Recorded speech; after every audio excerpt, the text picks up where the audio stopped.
Well, listen, why don't we get started here? But before I start, I'd like to get just do a quick poll. How many people would describe themselves as anarchists or anarcho-capitalists here?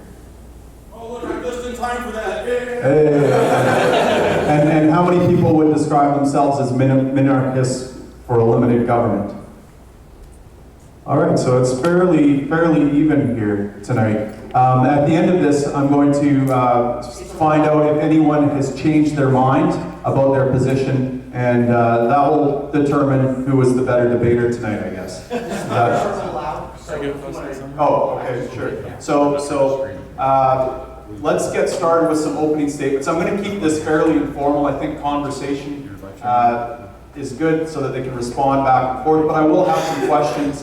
And I've got a bunch of questions from the audience as well. We won't get to all of them, sorry about that, but I'll try to condense them all together. Sorry, I say that quite a bit. So maybe I'll just start with Robin, since he's been here the longest, preparing and has an unfair advantage. And go ahead maybe and just give five. And if you guys could maybe broach the subject, there's a few questions about this. How do you define Minarchy and Anarchy,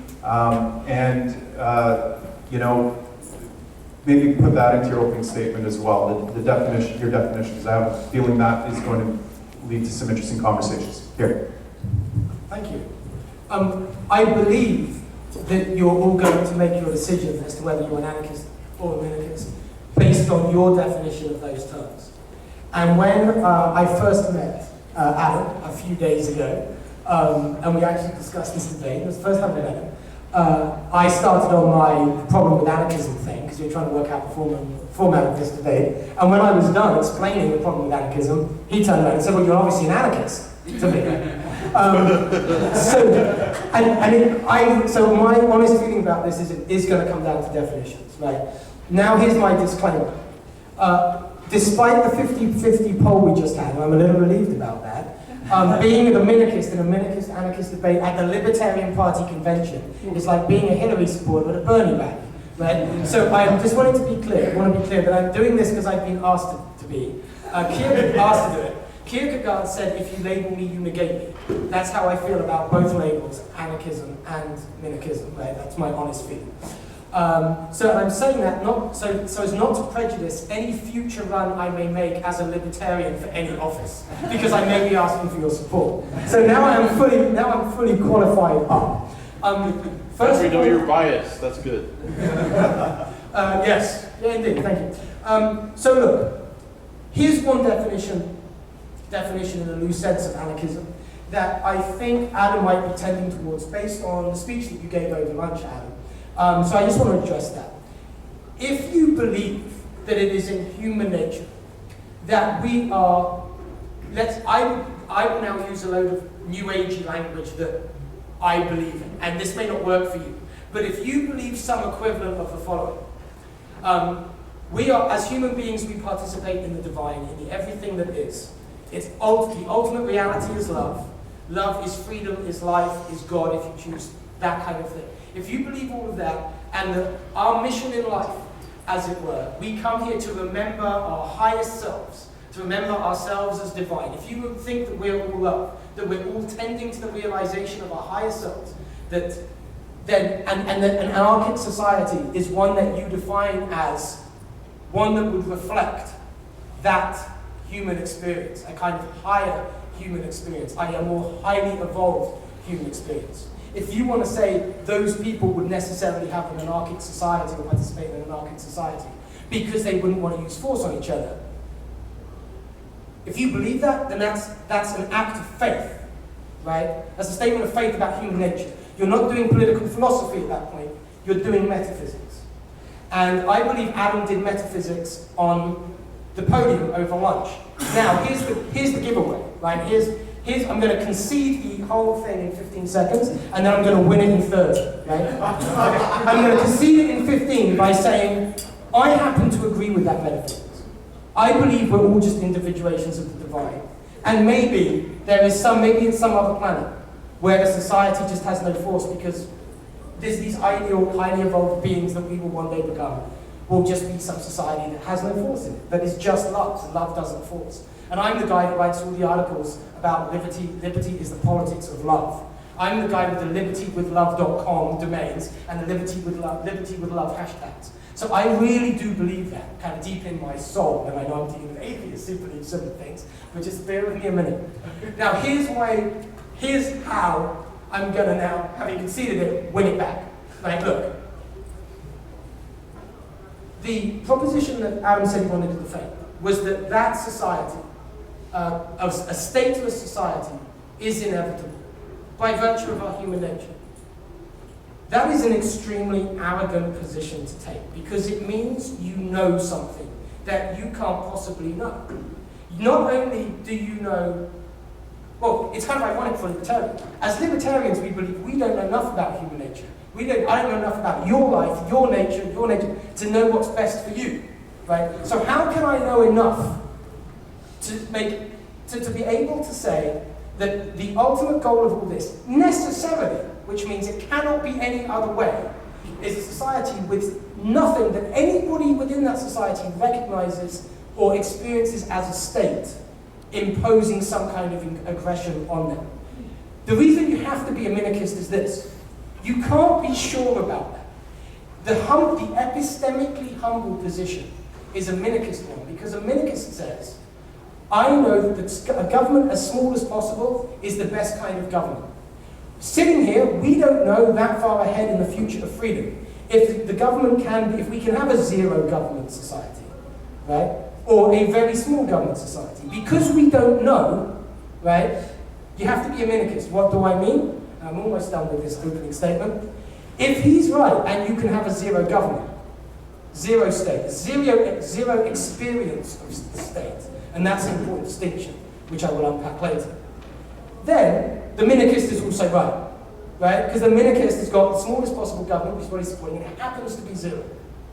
If, however, Adam is wrong, if there is something about human nature that we don't know, and you can't quite get there, then Adam is wrong, and I'm still right? So either way, if you are an epistemically humble human being, which you are because you're in this room as libertarians, you're minarchists. Unless you claim to have the knowledge of God. Over to you.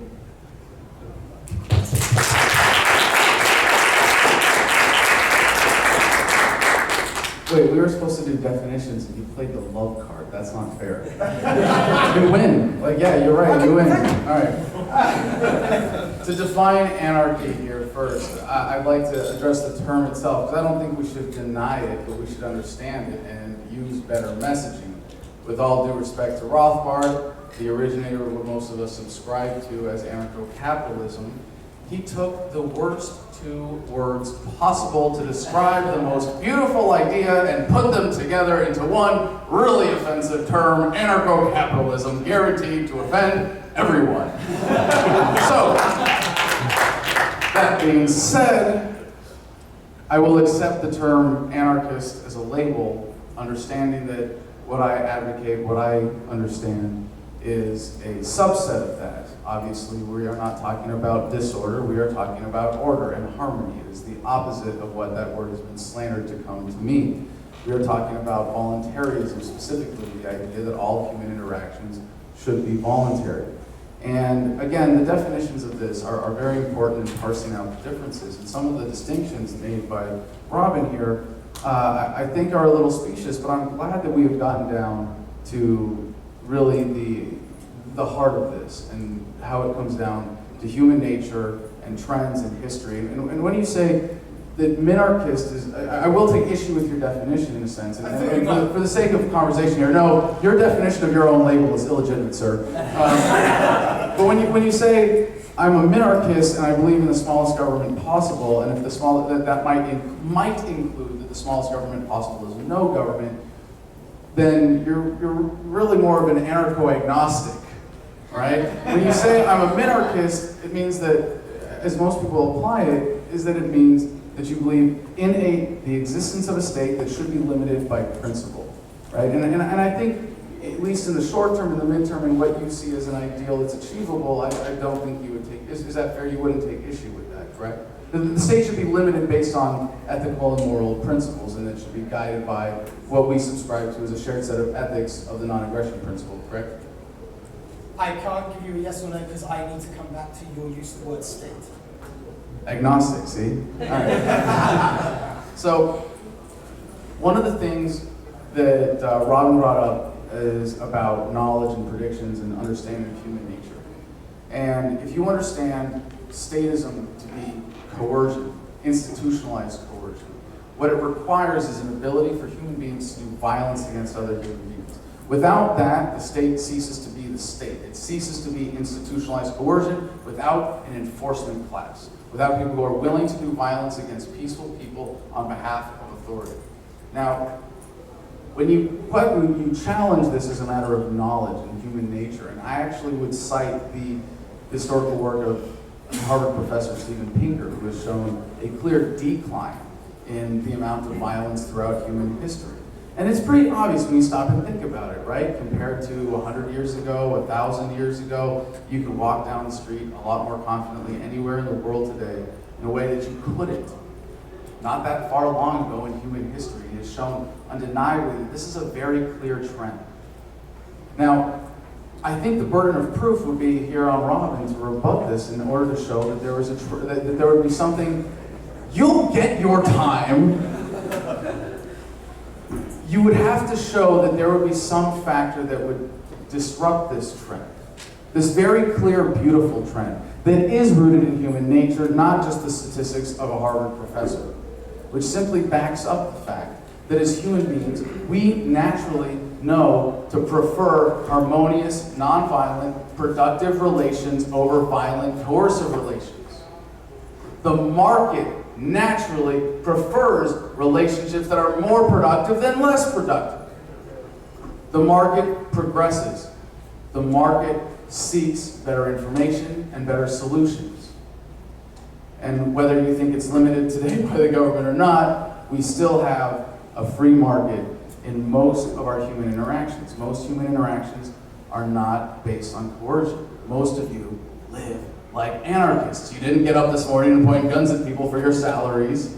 You didn't go beat people up and steal their stuff because you feel like it. It is a normal ethical principle. And humanity is actually progressing and is continuing to get less and less violent. And all of the underpinnings of the state, of disinformation, of dehumanization of the enemy, as I experienced as a U.S. Marine and how I was conditioned and propagandized to think of the Iraqi people, we are overcoming this. And we are actually seeing it accelerate as technology accelerates, with Moore's law, computing power doubling every 18 months. But not just that, if you step back and look at the human history, progress of technology, of everything from the wheel to fire to the internet. And now we can actually watch it happen and feel it. This acceleration is happening, and we get to live through this incredible turning point in human history where for the first time we can see so much farther than we have ever seen before in terms of how humanity is changing over the next several decades. That is the timeline upon which this is happening. Communications technology, productivity, understanding, communication, information awareness, all of these factors conspire to keep human beings progressing towards a state of less violence and rendering the state obsolete. All right, Robin, do you want to respond to that? Okay. Of course I do. Of course I do. So I think I'm glad you're pointing out and making as good an argument for Minarchy as what I was going to do. Because what he is here to show is that there exists a final point of zero government. And all he just showed for the last 5 minutes is exactly what I would agree with. Is that we have a direction. Yes, we have a direction, and if you want to find out more about how it operates, buy my book if you can keep it. It's doing a special deal here at this, this convention. He's right about everything he said. He's shown that we're moving in a direction of reduced coercion. Let's say I'm generalizing, but that's what we're dealing in generalizations. But the question we have to ask, and what I say is, you don't know, because we're dealing with human nature and free will and so far in the political and temporal future that we just can't see this. Is, are we approaching the 0 point, the point of anarchy of zero state, linearly, not even linearly? Are we approaching it so that we hit the line, or are we approaching it asymptotically, so we get ever closer to it? And all I'm saying is, I don't know. He claims to know. So the burden of proof is on him. I'm saying you have to agree with me because you're epistemically humble, because you know the limits of your own knowledge. I'm not making a claim to any specific endpoint. Adam is. And I agree with everything he said. And with respect to that, and by the way, there is a problem with the very notion of zero state. Or let's put it this way, you used the words, which I was very happy about, institutionalized coercion, right? Now that is exactly the right thing to be considered. Because imagine, there's something called, proving the contrary. Like if you start with an assumption and from it you can prove the opposite of the assumption, then you've disproved the assumption. Right, so let's imagine we have an anarchic society. Everybody in it, all of the institutions of enforcement, let's say based on, we're enforcing property rights. We have shared private property, principles, private property, for example, but you can substitute whatever the basis for enforcement is, right? It's all voluntary. They're private enforcement agencies in competition, everything you hear from the anarchists, right? Now, somebody is born into that society who was not involved in choosing those institutions. And that person just doesn't believe in this particular conception of private property.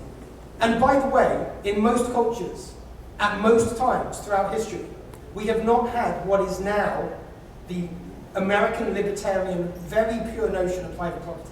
In fact, Locke didn't accept the ideas of private property that are peddled by the Libertarian Party, that are considered to be the standard notions of private property. Hayek didn't either. Now, I'm not saying Hayek and Locke are right and everyone's wrong. I don't know. What I'm saying is a reasonable person could be born into that society with a different conception of property. And so he's going to walk across your field because he doesn't believe you can own that field, right? Because when he was born with life, he was born with liberty, he was born pursuing happiness at his mother's breast. But he was not born with a piece of paper saying he owned anything, and neither were you. So he has a different conception of property, and there was a reason why the founder said pursue happiness and not property, and it's related to what I've just said. Now, in that case, he walks across the field, all of these voluntary enforcement agencies enforce private property against him, they're going to punish him. But he's not buying it, right? To him, it doesn't matter what the rest of the community says about those private, competitive enforcement agencies. He didn't have a hand in creating them, and so he's not volunteering to submit to them. So to him, it is the state.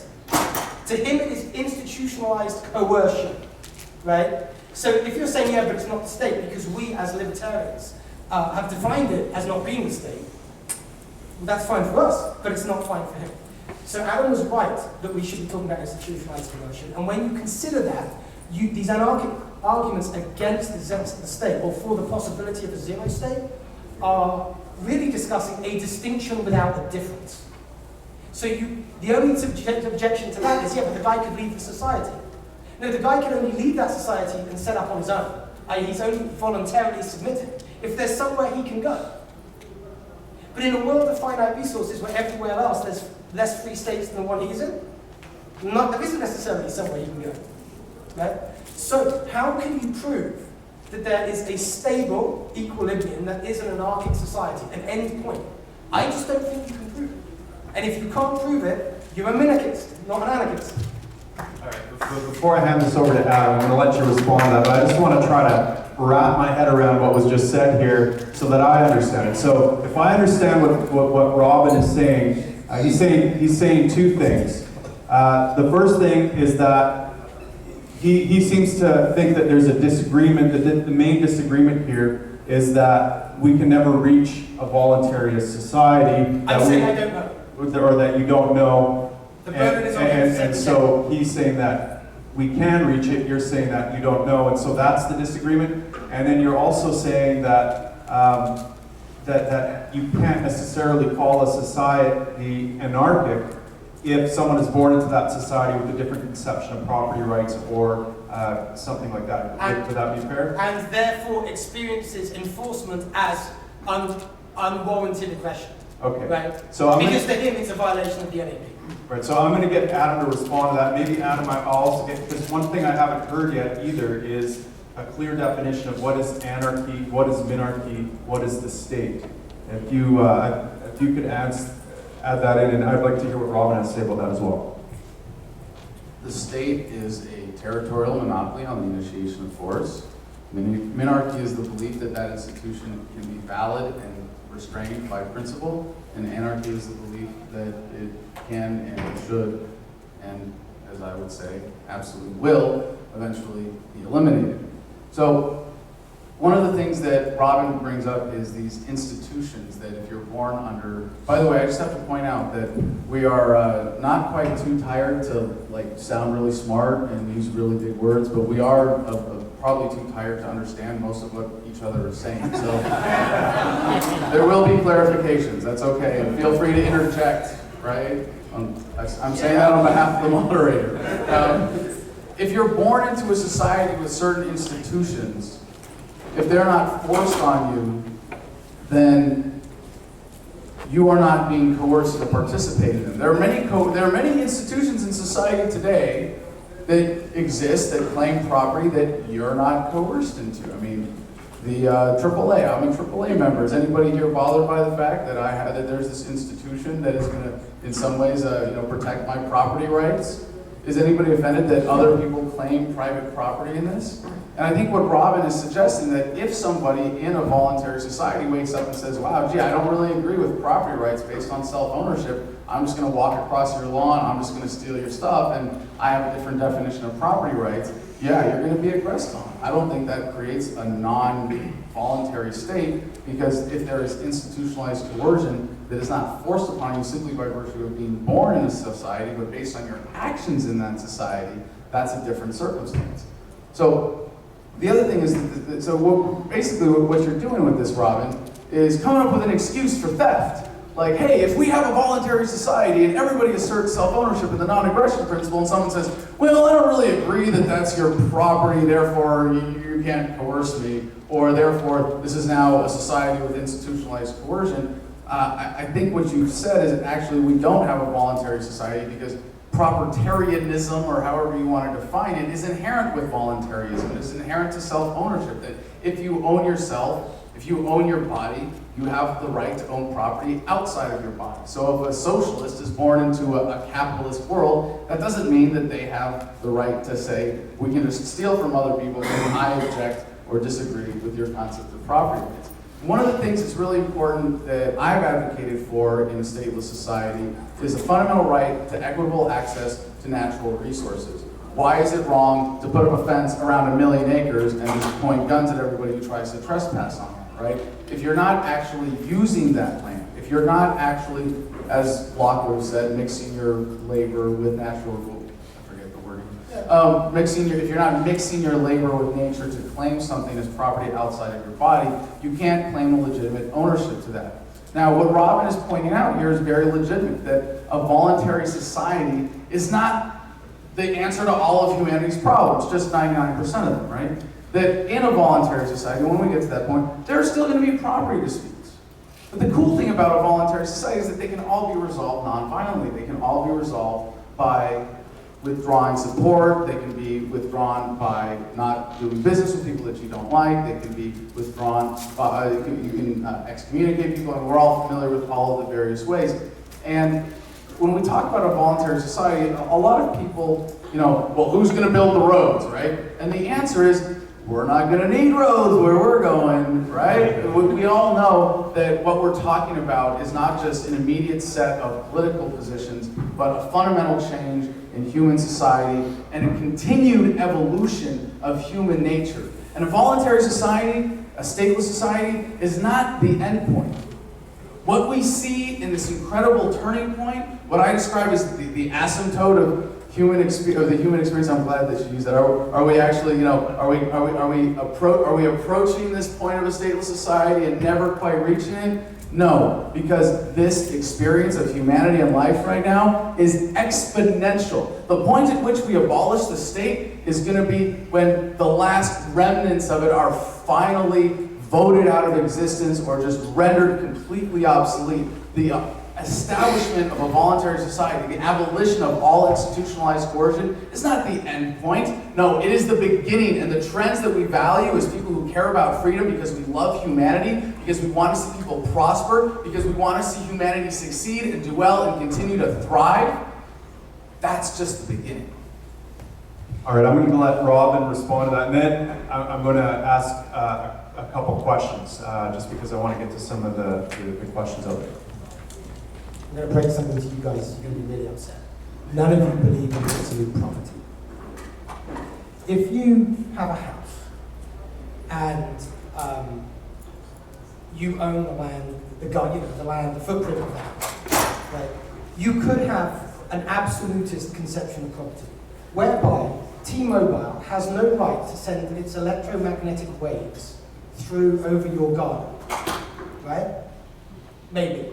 Now, some of you would say that's absurd, and you would still support property rights.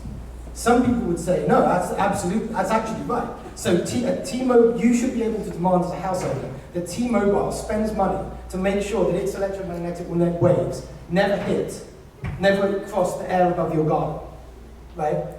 Now, it's like, Robin, this is absurd. Yes, it is kind of absurd. But the point is that you can't just say, voluntarism, voluntarism goes with private property. One depends on the other, because all of these words can reasonably mean different things to different people. So you can always posit a situation where there is some enforcement of some principle based on some definition that to somebody is institutionalized coercion.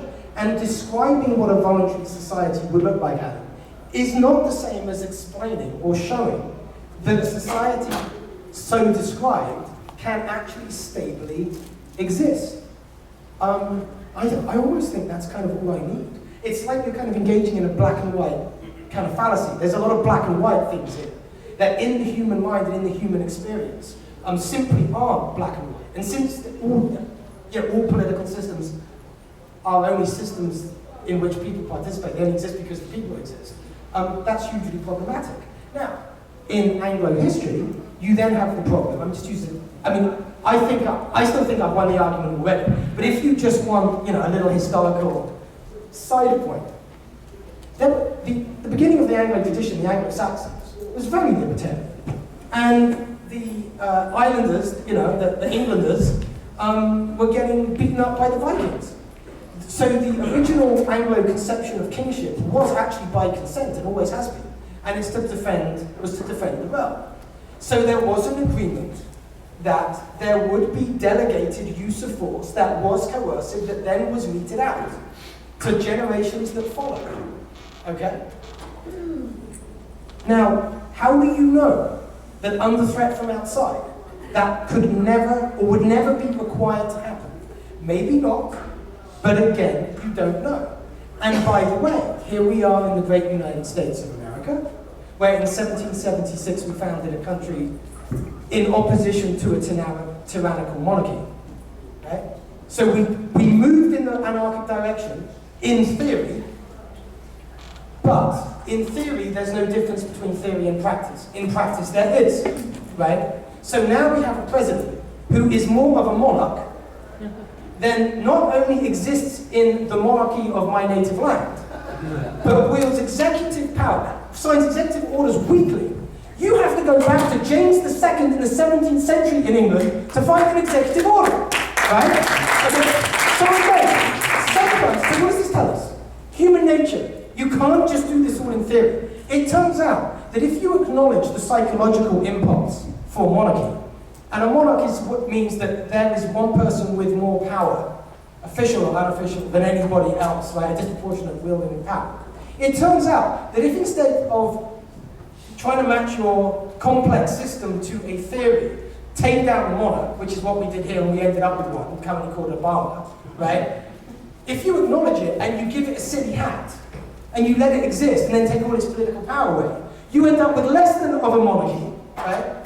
Than you actually have when you take the monarchy away. Does that make sense? Right? So I'm just putting this out. I'm not saying so we should have a king, but actually, there's a little section in my book that might make you think a little bit. but because this isn't the first time there's been an Anglo-Republic, right, with a leader that replaced the king, that went all dictatorial. Right? It happened in the 16th century in England, and the way that was resolved is fascinating. Okay, the reason I'm telling you the story is that there is just something you may not know about the future, about human nature, and about individuals together, potentially under threat, right? I'm just saying you don't know. And I'm saying all of what you say stands, Adam, even without saying that we have to end up on that line. It's kind of like a false drop, right? And in any case, it's not going to help us get to where we need to go, because if you're wrong, if somebody hears you and you're wrong about the end point, they may reject the whole journey. Take my position, you don't have to commit to the end point. You can just say, look, we're going in the right direction, and Adam and I will hold hands on that, as we do, right? So, I think I'll go. All right, so I heard you kind of take the Hoppe position there that monarchy is preferable to democracy. That's what I'm taking from that. No, I didn't say that. I didn't say that. Okay. This is a question I'm curious about, given recent political situation. You both answered, but it's kind of towards Adam here. So imagine that you live on a slave plantation. You're a slave and you cannot leave. You're surrounded by other slave plantations. Would it ever make sense to support a strong authoritarian master if the plantation is being threatened by a barbarian horde? Why or why not?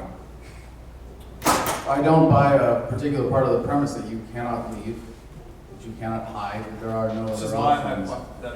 I believe your hypothetical is contrary to reality and doesn't apply to the conversation. I think it presents a false limited choice. And I think part of what we understand as free thinkers is that there's always another option. That two wrongs don't make a right. I mean, there are these simple universal truths that do provide principle to a destination. But again, Robin, I believe you're misrepresenting a little bit of what I said here in that I'm talking about an end state. I'm not, humanity is progressing to be less and less violent. There's going to be, when I say I advocate for a stateless society, I don't even know what that point is. And I think that's an important concession to you in this, Robin, and that I don't know at what point I would say this is a stateless society. I know what I'm going to celebrate, you know. There's going to be some really exciting points along the way, right? But the complete dissolution of all institutionalized coercion is a gradual process. So I'm not answering the question at all, obviously. See, there's another option. He just conceded. Did you hear that? If you can't define the 0 point, you're done. Right? I mean, that's the whole anarchy is the 0 point. You can't define it. And you're right. I mean, I think he's just basically throwing the whole thing my way. Thanks very much. And by the way, it's an extremely pluralistic idealization, ironically, of the truth. Says the guy who spent 12 years and I don't know how many $1,000s trying to get out of one unfree state, ironically into one slightly less unfree, right? But you can't, there's nowhere left to homestead. I mean, really, not in any practical fashion. So I think it's a reasonable question. I think it does speak very much to the point that I'm trying to make. So, yeah, thank you. All right. Okay. So here's another question I have, and this has to. Oh, can you write one down? I've got a pile of questions here from the audience.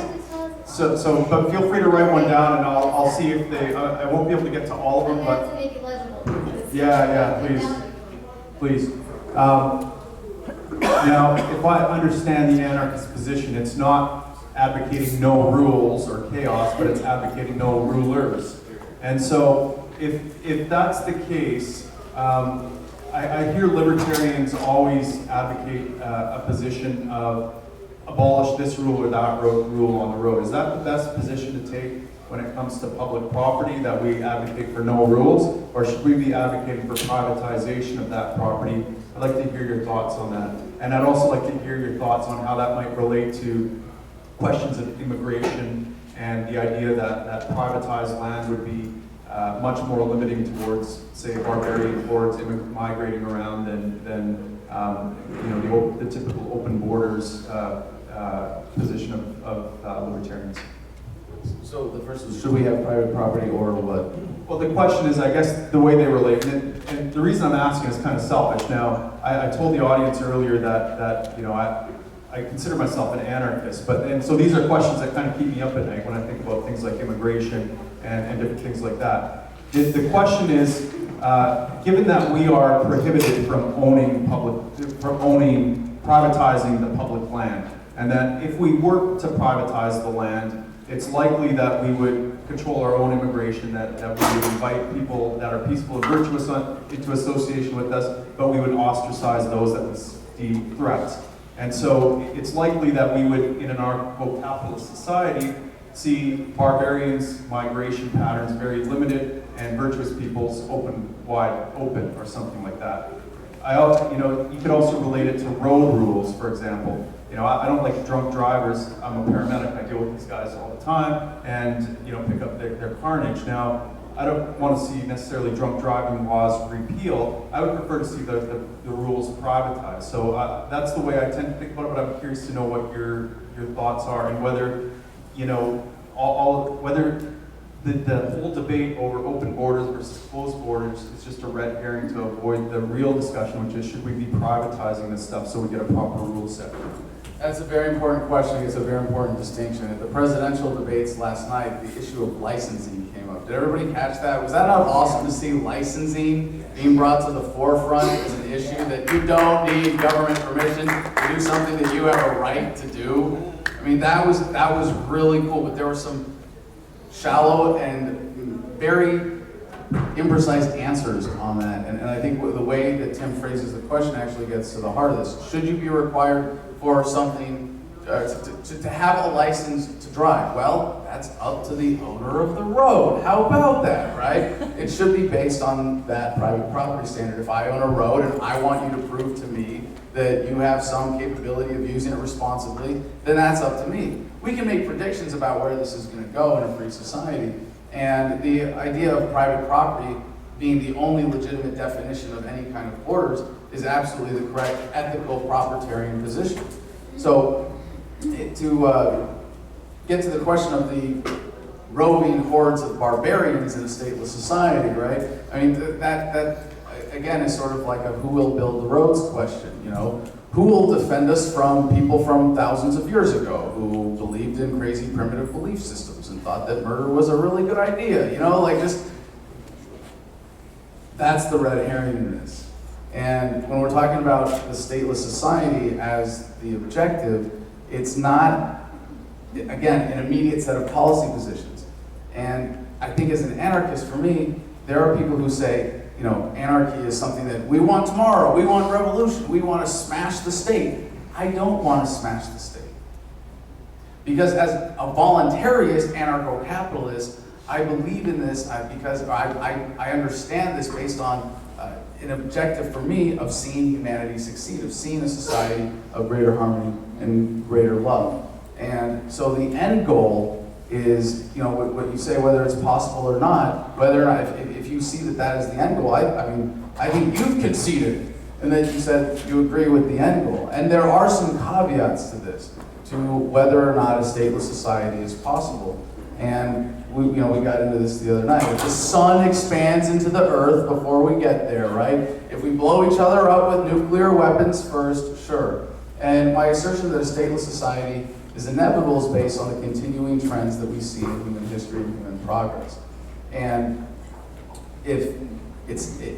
I would concede to you in the sense that I could be wrong. That I could be wrong about the timing. I could be wrong about, hey, maybe Donald Trump or Hillary Clinton's going to get elected and we're all going to get blown up. Hey, it's possible, right?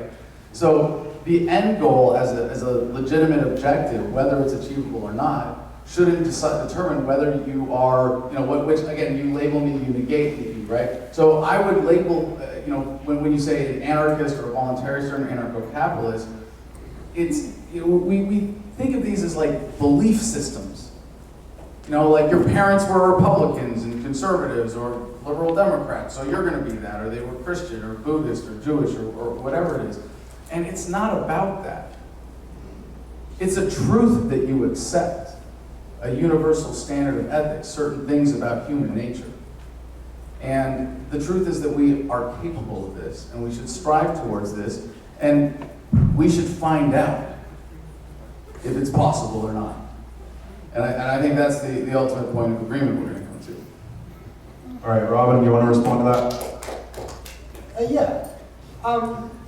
You're right. We can. But look, I mean, and thank you for conceding again, Adam, and just to deal with the fact that you mentioned that I conceded to him. Obviously, we both agree on the direction.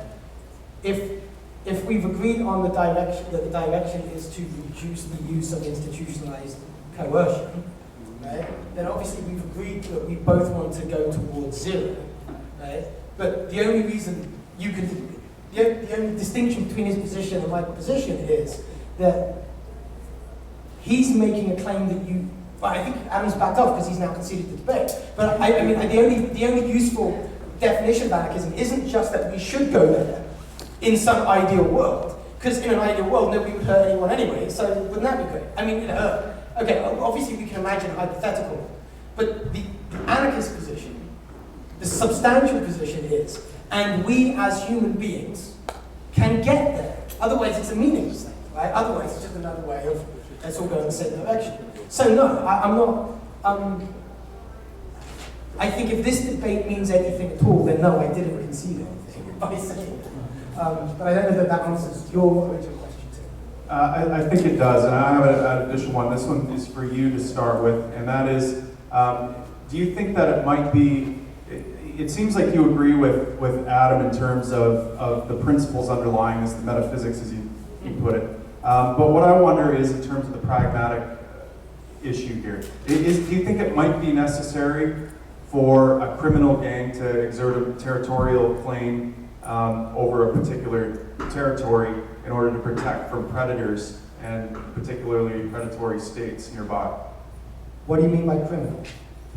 Okay, well, I mean, I would use Adam's terminology here. I'm taking, so a gang, a group of people that violate ethical norms like the non-aggression principle. So a group of people that we would call the state. Adam would just call them probably a criminal gang. And so I'm using his term, but I'm saying even if we accept his premise that the state is a criminal gang, I'm assuming that's your position, then is it possible that we might even need a criminal gang, even if we don't imagine that there's some moral entity called the state to protect us?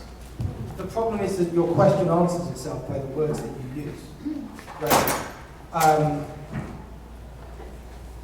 The reason the criminal gang was originally formed in Anglo-Saxon England, right, was because there was a generation of people that decided to do this for self-defense. And then people were born into a society that had those institutions that then were legitimized by rules that were prevailing at the time that people more or less bought into. You see, here's the problem. I'm trying to agree, that very much of what the US government does makes them, for all intents and purposes, a criminal gang. But guess what, folks? We're in a minority, right? Too many, they cannot call them, they don't experience them as, to use your term, a violation of ethical norms. There's something about democracy, the pooling of sovereignty, to most people, that makes tax different from theft, right? Democracy different from tyranny, right? And these are the most people that will populate our society, that will be born into our society. So I refuse the question based on the words, because the words are not neutral, right? Okay, well let me segue over to Adam then. This was one of the questions someone had. Assuming that there's a territory we could describe as voluntarist or anarchic, surrounded by a bunch of predatory nation states, how would it defend itself? Could it defend itself, or would an equally violent predatory gang need to emerge in order to protect that territory from the surrounding nation states? What are your thoughts? Your question presumes anthropomorphic definition of a location. This territory, how could a territory defend itself? I don't know, maybe the trees will come to life and start swatting the invaders away? You're using a false construct in the question itself. And if anything, if you have a stateless society surrounded by states, they're pretty immediately going to see that, hey, people without a state are a lot happier, aren't they? People without a state get along a lot better. Hey, they're not being violently coerced to support a criminal gang. And one of the important things to point out here is that we have examples of this as well through human history, of relatively stateless societies who defended themselves. And when we talk about a society, now you're talking about not an area, but a group of people, and I think that's to help you with your question a little bit. Oh, excuse me. That's okay. It sounded so Canadian. There's so there are, and this is really important in a lot of what I advocate too, because when we talk about the proposition of a stateless society, or even a minimal state, what are you going to do for national defense, right? And part of the misconception of that is based on the assumption that nations go to war with other nations, or countries go to war with other countries. And we have been so thoroughly propagandized to believe this. Every history lesson about war, even the way that we talk about us, the United States, America, did this. No, that's crap. The government did it, men with guns, people like me, put on uniforms and took a plane to the other side of the world and pointed those guns at real people.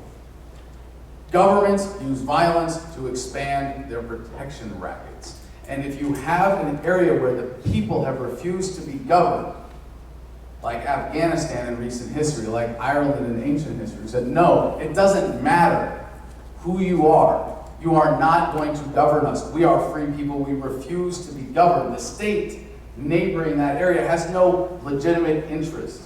It is a losing proposition for them to attempt to control those people. What we are doing in freeing minds with this message is inoculating people against that aggression. Some people ask me, Adam, but without the American military, aren't you worried about China taking over the United States? Well, have you noticed how much of our debt they own? Have you noticed how much property they are buying in the United States right now? If anything, the American government is making it easier for foreign nations to control the affairs of American citizens by having a government that can be bought and sold. And if anything, having a military actually makes you less safe, not in just all the ways that we know as libertarians lead to bad policy positions and violent, evil military adventures, but in the fact that having a military sends a very strong signal to those neighboring states. Those are people who don't mind being taxed to support a violent gang. They will support a military. And a military cannot exist without the support of a broader population. To return to the idea of the invading barbarians.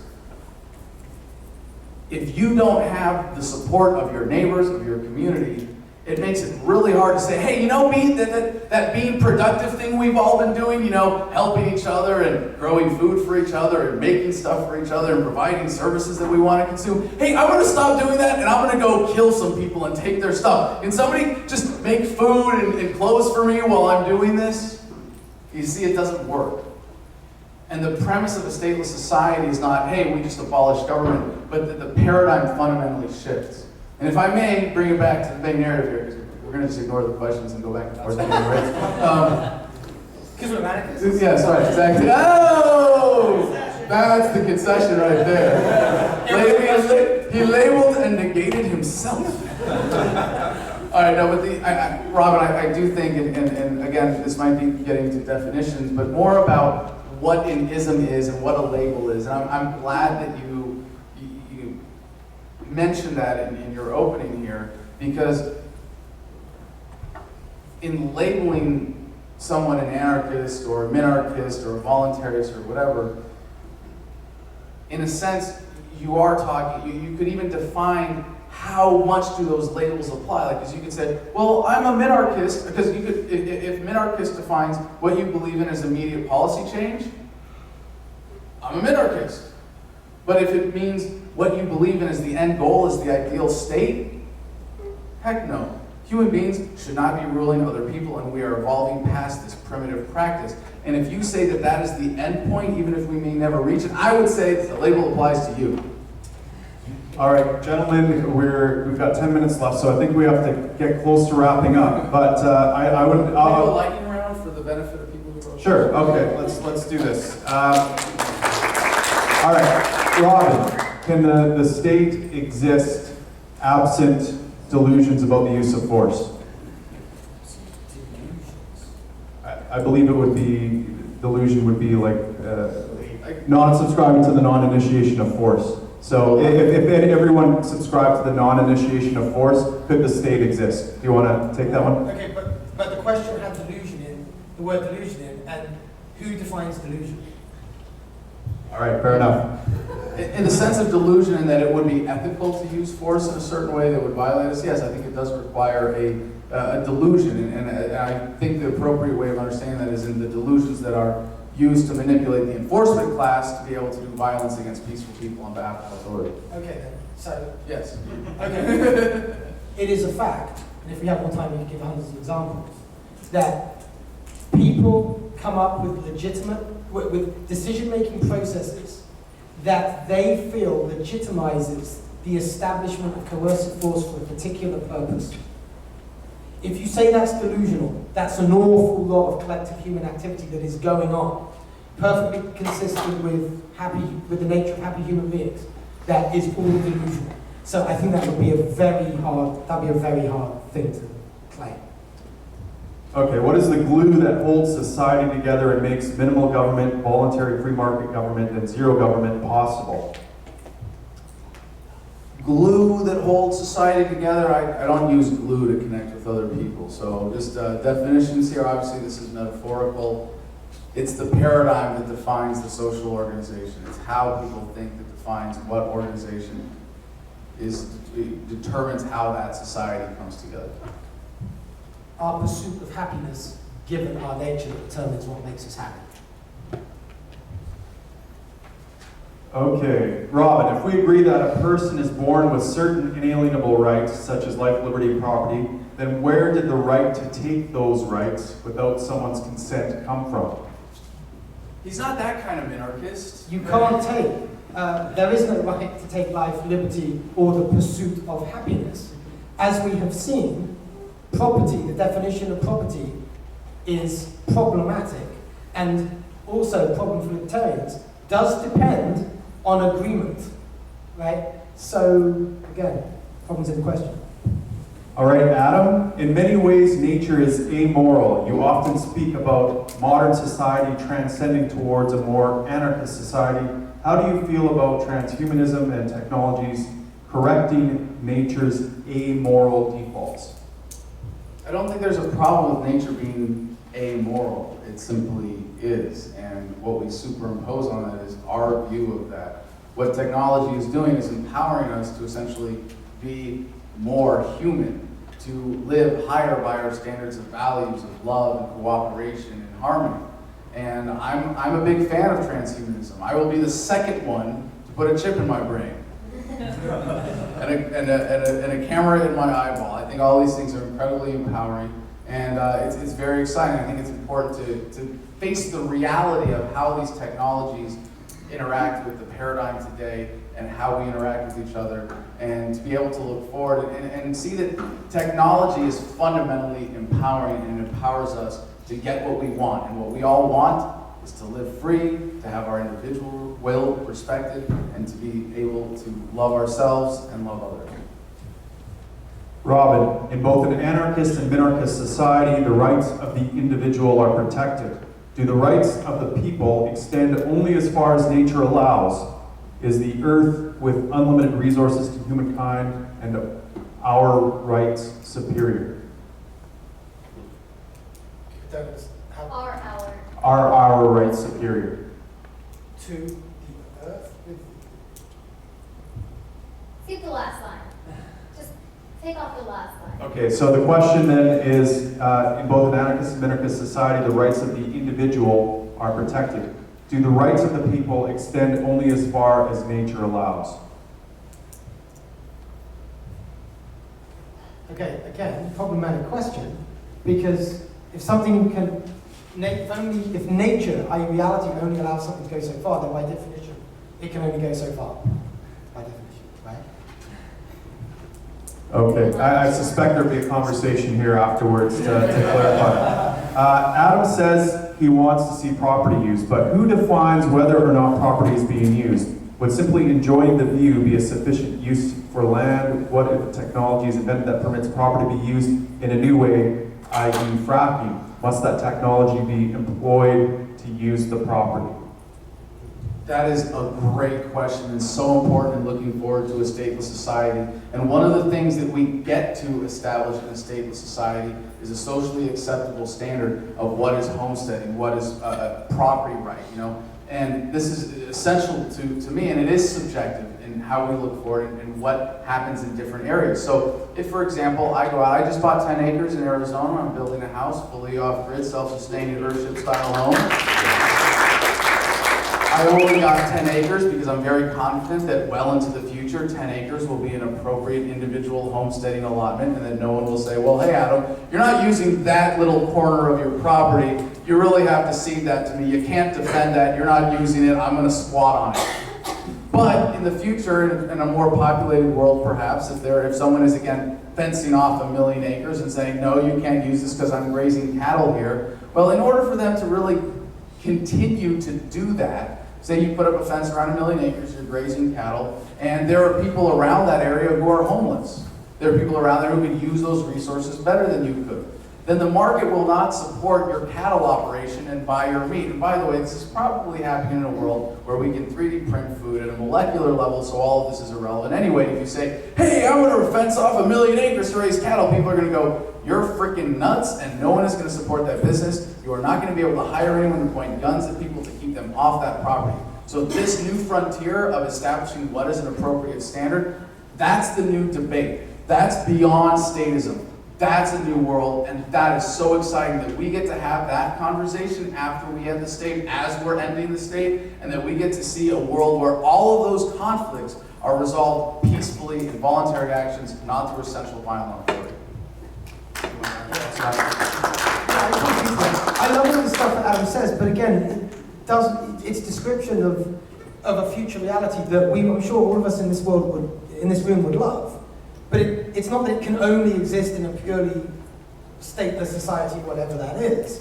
Let's just be clear that these wonderful descriptive statements do not argue for the possibility of a stable anarchic equilibrium. And by the way, if we're going to establish this in our homeland, pretty much every single bit of this land was privatized in violation of the non-aggression principle. So how do you deal with them apples? Right? If someone's going to be born into this stateless society where there is this private property and object because he's completely consistent with libertarian philosophy, traces back the original ownership to an act of aggression, and there's nowhere else you can trace it back to, then he's got every right to say, nah, right, you're not buying it, and he's going to walk across that field. Now, I'm not saying he's right in doing that, but again, it just ain't that simple. There's always a basis to feel that you are being aggressed against, according to, you used the word ethical norms at some point. One of you used the word ethical norms of society, which right there is problematic, because by our current society's ethical norms, that's a really problematic standard. This democracy is just great and taxes aren't coercive. I mean, that's the norm of our society. But anyway, that's takes off in that response. Advocating for a stable society is not advocating for a stable equilibrium. It is advocating for human progress. And it is a progress that will continue after the abolition of the state. There will be more progress towards more harmony. There will be more progress towards better understanding of what is an appropriate standard of homesteading and owning property. And I think this is incredible to see that we will have a vibrant society. We will continue to have competition. We will continue to have debates and conversations about these things. It's not that there will no longer be a political conversation in the sense that we get to come together as a society. It's going to be totally different. It's going to happen all online, obviously. There's maybe not all, but there's going to be a totally different way in which these consensuses are come to on what is appropriate standards for property rights. It's not a stable equilibrium. It is continued progress. It will have its ups and downs, its steps forward and its steps backwards, but it's about progress towards better ways of resolving those disputes. And eventually we will figure out ways to eliminate all of the violent, coercive ways to resolve the property disputes, which is really a big part of what this conversation comes down to, is the various applications of what is property and then what is an ethical defense of it. So one sentence to explain myself on the stable equilibrium. I was just referring to the zero of the amount of government. Right? If we're going to be for anarchism, if we're going to be anarchists, we have to believe that once you get to zero, you can stay at zero, right? You can't go below zero, and we don't want to go back up again, right? Because then it's not an anarchic society. So when I was talking about stable equilibrium, I was referring specifically to that particular zero size of the state. All right, last question, gentlemen. What, if anything, can government do better than the free market? Nothing. Now or in the future? We'll talk about now. Well, I hate labels, right? But if you made come up with one, on a kind of a news show, right, just going out to the, normal Americans, rather than libertarians, I might call myself a constitutionalist, right, and admit government. And I would say that, given what the founders gave us, there is a role today for dealing with negative externalities. I think it's the general answer. All right, well, negative No, externalities. as in negative economic externalities, right? Protecting negative rights? No. Negative externalities is, I make widgets and I pollute the river in the process of doing that, and that negatively affects people who were not involved in the widget buying or making transaction. There's a third party that gets hurt, right? In our system, given where the market reaches now, where government reaches now, not only is that appropriate use of government, that's the constitutional use of government kind of in general. Objection, appeal to authority.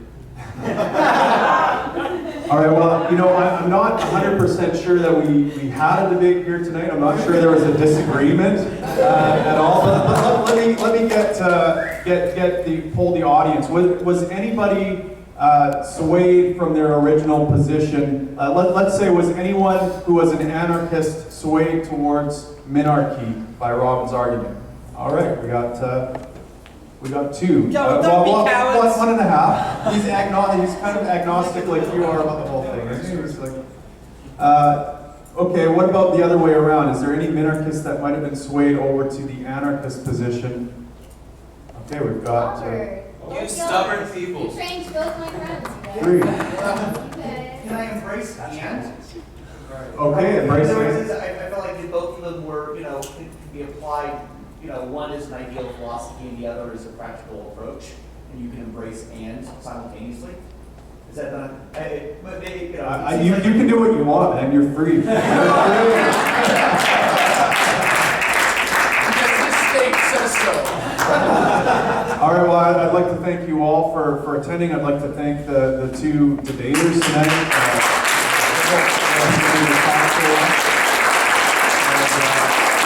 I'm sure that these gentlemen will be around to chat and answer questions. Enjoy the evening. Best debate of the weekend. And put your name down to buy my book if you're interested. $20 signed and delivered.